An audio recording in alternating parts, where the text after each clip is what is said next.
2013 nos propusimos investigar sobre el modelo económico impuesto por la última dictadura cívico-militar y sus repercusiones a partir del estudio de caso de Metalúrgica Tandil, fundada en 1949.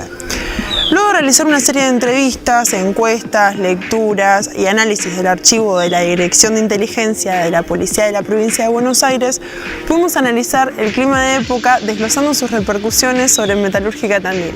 La misma se había transformado en la empresa insignia del desarrollo industrial de nuestra ciudad para luego sufrir un parcial vaciamiento debido al modelo económico impuesto en el 76.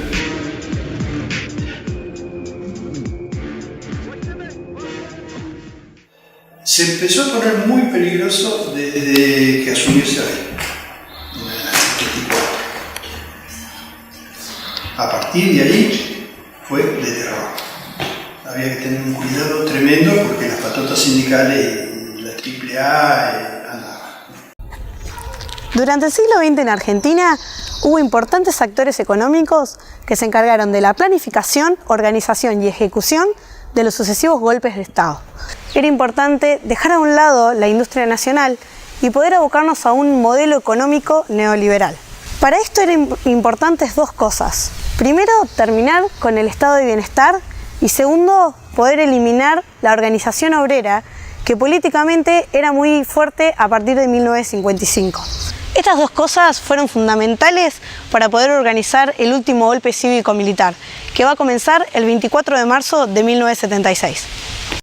Bueno, vive un momento de crecimiento, digamos, desde fines del 40, como es creada en el 49, y tiene un crecimiento importante, diríamos que hasta el 55, en su relación con Yame. Después hay un declive. Cuando es comprada por Industrias Kaiser, vuelve a subir, y a partir de ahí, después es comprada por Renault. Entonces, Metalúrgica, durante el proceso, es una empresa muy productiva, pero con cada vez menos trabajadores. Y esa tendencia se mantiene hasta hoy. Pensemos que Metalúrgica tenía en el 75 prácticamente 2.000 trabajadores y hoy debe tener 200. A partir de los 50 es una empresa que empieza todo un proceso de transformación, empieza produciendo repuestos para máquinas agrícolas. Bueno, este es un proceso que larga en los 50 y que se va a expandir y a profundizar cuando Metalúrgica Tandil es comprada por Industrias Kaiser Argentina, la ICA, que es una empresa norteamericana que se asienta en Argentina. Para la ciudad de Tandil, la importancia de la industria metalúrgica como fuente laboral y productiva proponía un fuerte actor económico para la época, pero a partir de la década de 70, el ritmo de desarrollo del rubro metalúrgico disminuyó y fue protagónico el cierre de un importante porcentaje de fábricas.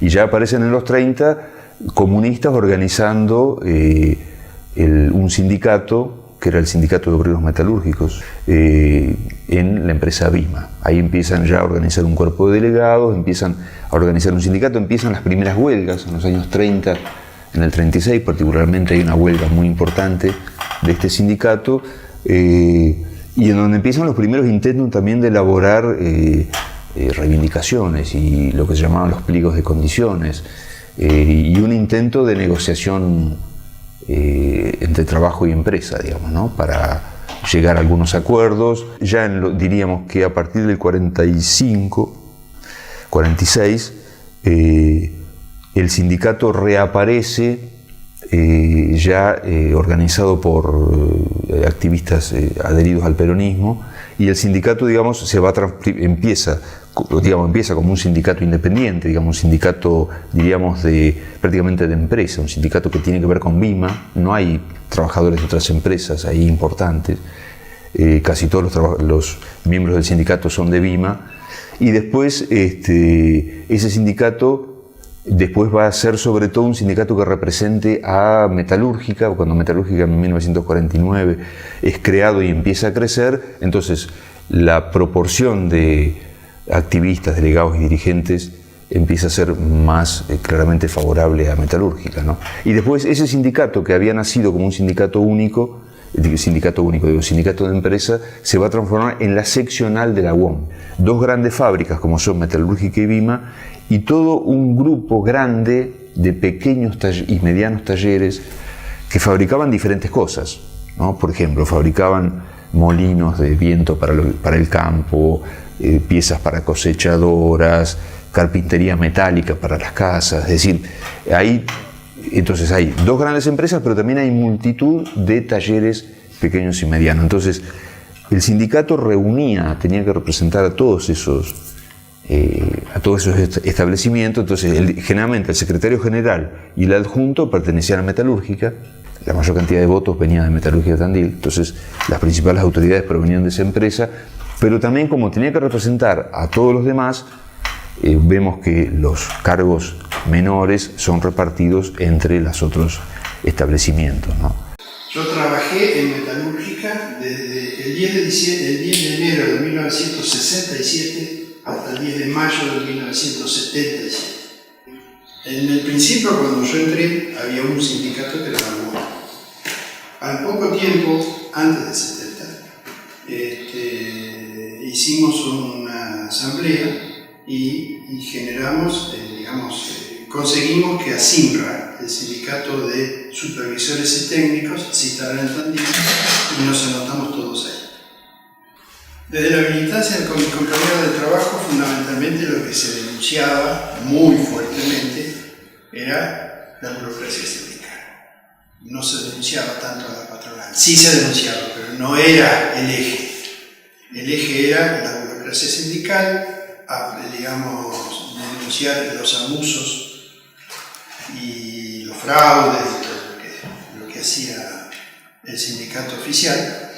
Pudimos acceder a los documentos de la Dirección de Inteligencia de la Policía de la Provincia de Buenos Aires, la DIPBA, los cuales exponen claramente la existencia de infiltrados de las fuerzas de seguridad en la fábrica, dejándonos indicio de la existencia de la convivencia de los directivos de la Metalúrgica con la dictadura cívico-militar. Había unos cuantos, todos caseros, todo bien casero. Vos te subías hasta arriba de un edificio con un rollo, lo atabas con una gomita y le ponías un pedacito de espiral prendido. Llega un momento, vos te ibas. Al rato se quemaba la espiral, quemaba ese era uno. El otro, depende de la época, tirabas arriba de un alero, de esos planos, tirabas un pedazo, un montón de papeles y el viento de a poco los iba llevando. Así, o sea, todos caseros. Y las otras directamente tirábamos. Teníamos una que era, pero había que tener auto para eso. En aquella época no. Ibas en el medio del tráfico, abrías la puerta del auto, dejabas en el suelo y los otros autos que pasaban los levantaban. En general, el que se usaba era tirarlos. En los documentos de inteligencia hay información de la participación política y gremial de los empleados. Los infiltrados marcaban objetivos claros, que debían ser controlados y vigilados, ya que pertenecían a organizaciones subversivas. Particularmente se nombra a montoneros. Estos documentos dejan en claro que las fuerzas de seguridad se habían infiltrado en lo más íntimo de las organizaciones sindicales, pudiendo así prevenir las acciones que se llevarían a cabo. Una cosa era estar antes del 24 de marzo en la fábrica donde había ciertas libertades, y otra cosa es que tuviera el ejército vigilando total. Fue poco tiempo que estuvo el ejército, pero después siguió y que te vigilaban, que vos veías que te vigilaban. Sobre todo los que más o menos nos conocían como que teníamos una idea diferente a la que ellos querían, porque no soportaban la presión de sentirse tan apretados. Y otros tantos porque conseguían otra cosa y se iban. Más o menos la excusa era la misma. A partir del 69-70 cambiaron la mentalidad, despidieron cantidad infernal de gente, sobre todo administrativos, y empezaron a cambiar algunos equipamientos y a cuidar un poco más la calidad. Y había que tener mucho cuidado, o sea, yo tenía que tener mucho cuidado, porque no solamente dependía yo de mí, sino que yo tenía gente en mi casa que estaba guardada. Entonces, si viene, suponete que a mí se venía la policía a mi casa y encontraba a mi familia, bueno, cuando mucho se encontró un libro o panfleto. Ahora, si encontramos un buscado, estamos todos perdidos. También pudimos ver en los archivos que una vez finalizado el gobierno militar, las acciones de inteligencia continuaron hasta mediados de los años 90. Ante todo, informando la relación de los trabajadores con las acciones de los gremios, principalmente de la UOM, que es seccional Tandil. Entré en el año 86 a trabajar en Metalúrgica Tandil, el 4 de marzo del 86. Entré como obrero, como empleado. Trabajé medio día solamente en desterronado y después me llevaron a la sesión de hornos y de hornos no me moví más. Trabajé poco tiempo porque enseguida mi vocación me la dio y lo que era de delegado, los compañeros me votaron en el año 88 y de ahí no dejé nunca más. Yo cuando entré había 800 y pico trabajadores. Metalúrgica Tandil fue un actor clave de la economía de nuestra ciudad. Esta empresa constituía para el barrio en el que se ubica un fuerte símbolo de identidad y progreso, en el cual varias generaciones han formado parte de la comunidad de la fábrica. En el año 2002-2003, cuando vino después de la devaluación, Metalúrgica Tandil empezó a tener un impulso enorme y llegamos al año 2004-2005 con balance extraordinario. Ahí empezó el vaciamiento que yo vengo denunciando y que lo voy a ratificar acá. Se empezaron a vender todos los bienes, había un respaldo entre 14 y 20 millones de pesos, se lo llevaron porque despidieron al gerente general.